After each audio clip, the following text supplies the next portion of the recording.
આજે અમારા ગામમાં વાંદરો અને બધા ધાબે જોવા આવી ગયા. કેટી કેટીમાં કમ્પ્લીટ થઈ ગયા. જવાનું હે મામાન ઘરે નાગલ પર. બોટાદનો રોમિયો 1 કલાકનો રસ્તો પાર કરીને પહોંચી ગયા નાગલ પર. મામાન ઘરે આવીને સુતા હતા. આ ભાઈ આપડા બ્લોગ ચાલુ કરી દીધા. આપણે ત્યાં પહોંચ્યા તરત મામીએ શરબત બનાવ્યું. इस कारीगर को हम 5 लाख नहीं पूरे 50 लाख देंगे. तू मेरे से प्यार करती है या नहीं? આ બેન શરબત લાયા તો હાલો પી નાખવી. વિડીયોમાં એક જ ગ્લાસ દેખાડ્યો, પીધા 2 ગ્લાસ. મામાનો છોકરો જાગી ગયો, થોડીક વાર રમાડ લીધો. આપણને મળી ગયો તશ્વિનભાઈ નો આઈફોન, તો હાલો એમાં થોડો વ્લોગ બનાવી નાખવી. ઓકે, તો હવે રેકોર્ડ થાય છે આઈફોન માંથી. કેવી ક્વોલિટી આવે જરા કોમેન્ટ કરી દેજો. દાદાનું જૂનું કેટીએમ મોટા મામાની વાડીએ રે, તો ત્યાં જવું પડશે ને. મોટા મામાની વાડીએ પહોંચી ગયા. સૌપ્રથમ મુલાકાત થઈ ગઈ આ કાળિયા રે. મામાને પગે ફ્રેક્ચર થઈ ગયું તો ખબર પૂછ લીધી. વાડીએ દૂધ ખૂટી ગયું, પાછા ખસકાયા ગામમાં દૂધ લેવા. દુકાનેથી દૂધ માવાન પડીકા લઈ લીધા થોડા ન્યુ એડેડ.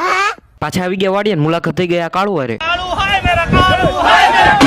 વાડિયા તો હારો થોડોક પડા માટો મારતા આવી. પડા મંદિર જતા નજર હોય ગયા પોપૈયા ઉપર. એક પોપૈયો તોડ લીધો ને થોડીક વારમાં એનું મર્ડર કરી નાખ્યું. કાકડીને વેલામાં કાકડી ગોતી પણ ન મળી. પરમિશન લીધા વિના ઘર